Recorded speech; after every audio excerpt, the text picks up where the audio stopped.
जय हिंद साथियों, फिर से स्वागत करता हूं। देखिए आपके अपने चैनल। आज का सेशन जो है बहुत ही महत्वपूर्ण है। झारखंड जीके हमारा चल रहा था और आपको पता होगा सामान्य जीके सामान्य अध्ययन से भी क्वेश्चन पूछने वाले हैं किसका। तो हम लोग टारगेट अब देखिए कर रहे हैं, झारखंड सीजीएल तो कर ही रहे, लेकिन साथ साथ जिस तरह से उम्मीद आपको दिखाई दे रहा है सीजीएल का, फिर से ऐसा लग रहा है कि इस बार एग्जाम में कटौती होगी, एग्जाम में मतलब देरी होगी, लेकिन सामने आपको दिखाई देगा बीएसएससी का एग्जाम इंटर लेवल का वो होने वाला है। फिर दरोगा आपका एडमिट कार्ड जारी कर दिया गया है। तो ये सेशन तमाम लोगों के लिए महत्वपूर्ण है। एसएससी के कैंडिडेट के लिए थोड़ा सा दूर है, लेकिन दूर है। साथ ही साथ देखिए मैंने टॉपिक बाय टॉपिक बताया हूं, तो आज यहाँ पर क्वेश्चन डिस्कस करेंगे। देखिए मेडिवल यानी मध्यकालीन भारत का इतिहास हम लोग देखेंगे। मध्यकालीन भारत का इतिहास सभी को पता होगा। सीधा हम लोग क्वेश्चंस की तरफ आएंगे, मुस्लिम आक्रमण से लेकर लास्ट तक पूरा।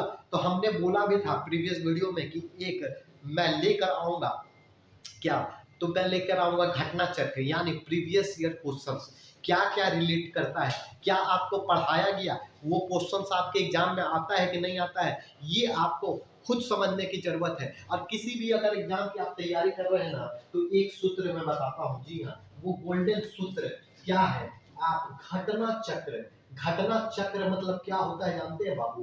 ये घटना पूरा चक्र में मतलब जितना सालों का क्वेश्चन जिस जिस एग्जाम में आया है ना, सभी का समावेश इसमें होता है। और कोई भी एग्जाम में अगर बैठिए, इसकी अगर आपको पकड़ हो गई, ये अगर आप पूरा सॉल्व करके चले गए ना, तो एक भी क्वेश्चन उससे बाहर नहीं आएगा। एक्सप्लेनेशंस के साथ अगर आप बढ़िया तरीके से करें तो चलिए सेशन को अब वक्त जाया नहीं करते हैं, सीधा आते हैं प्रश्न की तरफ। और प्रश्न में ही उसके जो भी उत्तर निकलेंगे उससे एनालिसिस कर कर उसका एक्सप्लेनेशन मैं देते चला जाऊंगा। चलिए फर्स्ट क्वेश्चन की तरफ आते हैं। पहला क्वेश्चन आपको यहाँ पर स्क्रीन में देखने को मिलेगा, सबर करके रखिएगा थोड़ा सा। देखिए फर्स्ट क्वेश्चन क्या पूछा है, पैगंबर हजरत मोहम्मद से रिलेटेड पूछा गया है। मतलब मुसलमान की जब आगमन हुई थी, इस्लाम का उद्भव हुआ था, वहां से क्वेश्चन पूछा गया है। और देखिए क्वेश्चन कब पूछा, तो यूपीपीसीएस के प्री 1996 में पूछा गया। क्वेश्चन क्या है, पैगंबर हजरत मोहम्मद का जन्म कब हुआ था, कब हुआ था? तो आप सभी को पता होगा पैगंबर मोहम्मद जी का जन्म कब हुआ था। और जो ऑफलाइन में पढ़ते हैं वो सब जो देख रहे होंगे मेरे स्टूडेंट, उनको पूरा एक्सप्लेन कर कर एक एक चीज बताया गया है। उनका तो कंप्लीट है, वो सट सट मारेंगे। तो 570 ईस्वी में कहां पर हुआ था, ये कभी कभी आपसे पूछता है, तो आपको याद रखना है यहाँ पर कहां पर, तो मक्का में इनका जन्म हुआ था। फिर देखिए एक बात आती है कि मक्का में इनका जन्म हुआ था, तो इनकी मृत्यु कहाँ हुई थी? तो इनकी जो मृत्यु हुई थी ना, वो मदीना में हुई थी। वो भी आप याद रखिएगा। देखिए अगर इनका हम पूरा डिटेल्स में जाएं तो मक्का कहाँ पर पड़ता है ये सभी को पता है, कमेंट करके वो भी आप बताइएगा। लेकिन जब ये मक्का में एक हीरा नामक गुफा में जब ये क्या कर रहे थे, अपनी शिक्षा प्राप्त किए थे, तब उससे निकलकर ये मक्का से मदीना तरफ की रात जो यात्रा किए थे, उस यात्रा को मैंने बताया था क्या कहा जाता है, तो उस यात्रा को कहा जाता है क्या, हिजरी संवत। जी हाँ, मुस्लिम संवत या हिजरी संवत यहीं से चालू हुआ था। यानी ये मुसलमानों का जो कैलेंडर बोलते हैं ना, ये यही चालू हुआ था जब पैगंबर साहब मक्का से मदीना की तरफ जो सफर, यो आप बोल सकते हैं यात्रा की थी, उसी को हम लोग बोलते हैं हिजरी संवत। तो ये इससे रिलेटेड आपको सवाल बनते हैं। नेक्स्ट क्वेश्चंस की तरफ आइए। देखिए वो पूछ दिया मक्का कहाँ है, तो सीधा सीधी कहाँ है, सऊदी अरेबिया। नेक्स्ट क्वेश्चन की तरफ आइए। दूसरा क्वेश्चन बहुत ही प्यारा क्वेश्चन है, और देखिए किसमें पूछा है, सीधा आईएएस के प्री के 1995 में ये प्रश्न पूछा गया है। क्या है, हिंद भारत की जनता के संदर्भ में हिंदू शब्द का प्रथम बार प्रयोग, हिंदू शब्द का प्रथम बार प्रयोग किया था, किसने किया था?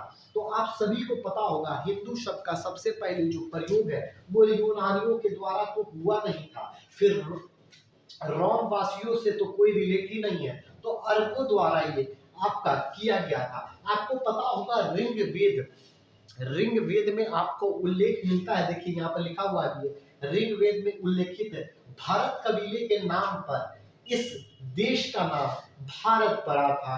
तो ये भी आपके लिए इंपॉर्टेंट बनता है, ये पॉइंट आप ध्यान में रखिएगा। और ऋग्वेद जब आप एशियन प्राचीन भारत में कभी आपको बताऊंगा ना तो पूरा चर्चा उस पर करूंगा। नेक्स्ट क्वेश्चन की तरफ आते हैं। नेक्स्ट क्वेश्चन आपका देखिए बहुत ही प्यारा क्वेश्चन है। क्या क्वेश्चन पूछा गया है और क्वेश्चन देखिए किसमें पूछा गया, एमपीपीसीएस के प्री में पूछा गया। और सिंपल सा क्वेश्चन, भारत पर पहला मुसलमान आक्रमण किस वर्ष हुआ था। देखिए किस वर्ष बोला गया है। देखिए कंफ्यूजन इसमें बहुत कोई क्या होगा, 711 मारकर तुरंत निकल जाएगा, लेकिन आपको याद होना चाहिए सबसे फर्स्ट आक्रमण किसके द्वारा हुआ था। जी हाँ आप सही बोल रहे हैं, काशिम के द्वारा। जी हाँ, मोहम्मद बिन काशिम के द्वारा। कब हुआ था, तो 712 के ईस्वी में पहला मुसलमान आक्रमण होता है। किसके द्वारा होता है ये आप कमेंट करके बताइए, या तो अभी मैंने तुरंत बता ही। तो ये क्या हो जाएगा आपका आंसर, 712 ईस्वी, यानी 712। देखिए इसमें से किसी में नहीं दिया हुआ, तो आप क्या मानिएगा, तो आप मानिएगा इनमें से कोई नहीं। जल्दीबाजी में क्या होता है, जल्दीबाजी में दुर्घटना घट जाती है और बहुत कोई 711 मार देता है, लेकिन ऐसी गलती आपको नहीं करनी है। नेक्स्ट देखिए किसके द्वारा हुआ था, तो मोहम्मद बिन काशिम। ये पूरा उल्लेख दिया हुआ है, जो भी जरूरत की चीज रहेगा मैं उसको उल्लेख करके बता दूंगा। फिर देखिए आगे इसी से रिलेटेड क्या क्वेश्चन पूछा, मोहम्मद बिन काशिम द्वारा सिंध के विजय कब हुई थी। तो सिंध का विजय कब हुआ था, अटैक कब किया, तो 712 में। तो भी तो वहां पर सिंध का विजय आपको मिलेगा। देखिए कभी भी आप हिस्ट्री पढ़िए ना, तो देखिए क्वेश्चंस क्या है, एक ही से रिलेटेड क्वेश्चंस बार बार पूछ रहा है। अगर आपको पता होता मोहम्मद बिन कासिम के बारे में आपने पूरा पढ़ा होगा, मोहम्मद बिन कासिम के बारे में पढ़ा होगा, तो देखिए इसने पहला अटैक 712 ईस्वी में भारत में करता है, यानी भारत में इसका आक्रमण होता है। और कहां पर होता है, तो सिंध के इलाके में इसका आक्रमण, यानी सिंध के इलाके में ये आता है और स्टार्टिंग आक्रमण करता है। तो देखिए इससे प्रश्न अब पूछने के तरीके अलग अलग बन सकते हैं। पहला पूछेगा भारत में प्रथम मुसलमान आक्रमणकारी कौन था, तो मोहम्मद बिन कासिम। कब किया था, 712 में। कहां पर किया था, सिंध में। उसी से रिलेटेड देखिए ना क्वेश्चन तो पूछ रहा है, सिर्फ कहने का तात्पर्य बदल दे रहा है, यानी कहने का तरीका ही सिर्फ चेंज कर रहा है, बाकी कुछ नहीं। इसीलिए कभी भी आप डिटेल वाइज पढ़ते हैं ना, तो आपको पूरा पता होना चाहिए कि क्या क्या कहानियां होती है। नेक्स्ट क्वेश्चन की तरफ आइए। नेक्स्ट क्वेश्चन आप देखिए यहाँ पर नेक्स्ट क्वेश्चन क्या है, तो नेक्स्ट क्वेश्चन हम लोग देखते हैं। देखिए उसी को फिर से घुमा कर देखिए, वही क्वेश्चन पूछा, भारत में प्रथम मुस्लिम आक्रमणकारी कौन था। तो भारत में प्रथम मुस्लिम आक्रमणकारी यही थे हमारे कौन, मोहम्मद बिन काशिम। यहाँ पर दिया है मोहम्मद बिन काशिम दिया है, तो मारकर आप भी यही आइएगा, मोहम्मद बिन काशिम, जो अभी मैंने बताया। कब किया, 712 में। कहां पर, सिंध पर। फिर नेक्स्ट क्वेश्चन की तरफ आइए। नेक्स्ट क्वेश्चन आपको यहाँ पर दिखाई दे रहा है, यहाँ पर देखिए चचनामा के अनुसार छठवीं सातवीं, ये पूरा क्वेश्चन यहाँ पर दिखाई नहीं दे रहा है। चलिए इसको स्किप करते हैं, नेक्स्ट क्वेश्चन की तरफ बढ़ते हैं। नेक्स्ट क्वेश्चन देखिए आपका क्या है, इनमें से कौन गजनी राजवंश का संस्थापक। देखिए गजनी राजवंश का संस्थापक आपसे पूछा है, आपसे ये पूछा है। अब आप कंफ्यूज मत होइएगा, गजनी का आप ये मत मार दीजिएगा मोहम्मद बिन गजनवी, वो आपका गलत हो जाएगा। देखिए महमूद भी दिया हुआ है, इसीलिए कंफ्यूजन। और देखिए इस क्वेश्चन को किसमें पूछा, तो यूपी के लोअर सब डिवीजन या सब ऑर्डिनेट के प्री में 2015 में पूछा हुआ सवाल है। इसमें देखिए आपको पता होगा गजनी डायनेस्टी या गजनी वंश कहां से तक चलता था, तो गजनी वंश अफगानिस्तान से आया था, वहां चलता था गजनी वंश। और वहां के संस्थापक कौन थे, तो वहां के संस्थापक की अगर बात आपसे की जाए, तो वहां के संस्थापक आपको पता होगा कौन था, तो वहां का संस्थापक था अल्तगीन। और इस अल्पगीन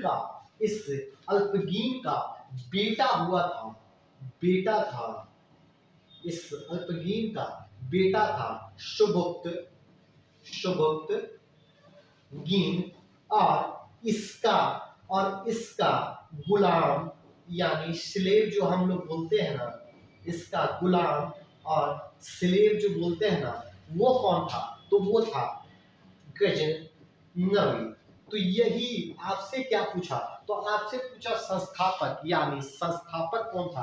तो आप संस्थापक मानिएगा ए फॉर इलाहाबाद अल्तगीन। इसमें कभी कभी आपसे कंफ्यूजन पूछता है, कभी कभी आपसे पूछ देगा शासक, सीधा शासक कौन किया करते? गुलाम।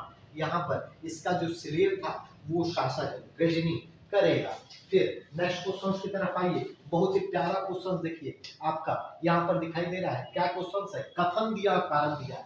इसको देखिएगा, समझिएगा, ये बहुत ही साधारण होता है, देखने में डरावना लगता है लेकिन बहुत साधारण क्वेश्चन होता है। देखिए किस तरह करना है। जो कथन दिया गया है और जो कारण दिया गया है, या तो दोनों सही हो सकता है, या कथन सही होगा और कारण उसका सही एक्सप्लेनेशन नहीं होगा। इस सवाल को कैसे करेंगे? और ये रखते हैं आखिरी सवाल, क्योंकि वीडियो ज्यादा बड़ा नहीं, नेक्स्ट सवाल में फिर हम लोग अगले दिन से देखेंगे। महमूद गजनी ने भारत पर 17 बार आक्रमण किए।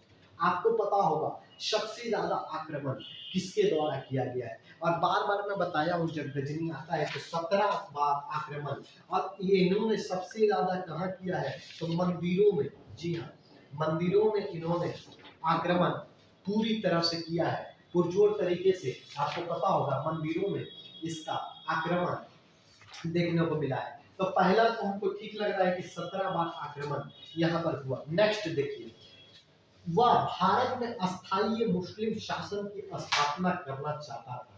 देखिए यहाँ पर कहानी, जब इतिहास को आप पन्ने को पलट कर पूरी बेहतरीन तरीके से अगर पढ़िएगा तब आपको समझ में आएगा, बेहतरीन टीचर से अगर पढ़िएगा कि गजनी का किसी भी प्रकार का, यहाँ पर क्या बोल रहा है, अस्थायी मुस्लिम शासन। गजनी का कभी ये प्रयास नहीं था, उद्देश्य नहीं था। अगर जो मेरे ऑफलाइन के स्टूडेंट हैं उसको मैं लिखवाया भी था कि गजनी का उद्देश्य क्या था आखिर भारत में आक्रमण करने का। तो उसका सिर्फ उद्देश्य था लूटपाट करना और अपना साम्राज्य को बढ़ाना, मुस्लिम शासन की स्थापना करना इसका उद्देश्य नहीं था। इसीलिए इसका सबसे ज्यादा अटैक कहां पर होता था? जहां खजाने मिलते थे। खजाने कहां पर मिलेंगे? सबसे ज्यादा खजाना आदमी कहाँ रखता है? अभी भी सबसे ज्यादा खजाना कहाँ रहती है? तो मंदिरों में रहती है। मंदिरों में बहुत सारे दान दून मिलते रहते हैं, सोने का खजाना। पहले भी मंदिरों में बहुत सारे, इसीलिए इन्होंने सबसे ज्यादा अटैक कहाँ किया? इसने कहाँ पर किया?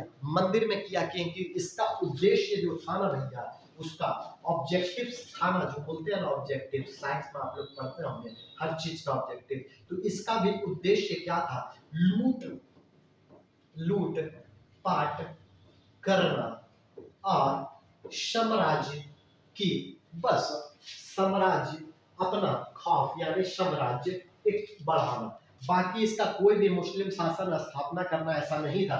लेकिन मोहम्मद बिन कासिम का अगर बात करें तो वो क्या चाहता था? मुसलमान शासन फैलाना, लेकिन इसका ये उद्देश्य नहीं था। तो देखिए सीधा सीधी बात, अब आपसे कारण ये बोला तो ये कारण गलत है। अब ऑप्शंस में जाइए, ऑप्शंस में देखिए ए सही किसमें दिया है? तो ए देखिए ए सही है, परंतु आर गलत है, यानी सी फॉर आपका कटप्पा आंसर हो जाएगा। अब आप बोलिएगा कि कथन और कारण सर ऐसा ही रहता है, तो बिल्कुल आईएएस लेवल का हो या पीसीएस लेवल का हो, अगर आप डिटेल में पढ़े हैं तो कथन और कारण इतने हार्ड नहीं रहते हैं, डिफिकल्ट नहीं रहते हैं, कठिनाइयां नहीं रहेगी। और ये क्वेश्चंस किसमें पूछा गया था वो भी थोड़ा सा देख लीजिए। ये क्वेश्चन पूछा गया है यूपी लोअर सब में स्पेशल एप्रिल 2004 में ये प्रश्न पूछा गया है। चलिए इस सेशन में इतना ही रखते हैं, नेक्स्ट सेशन में फिर इसी तरह से बेहतरीन क्वेश्चंस के साथ, एक्सप्लेनेशन के साथ मिलेंगे। तब तक के लिए जय हिंद।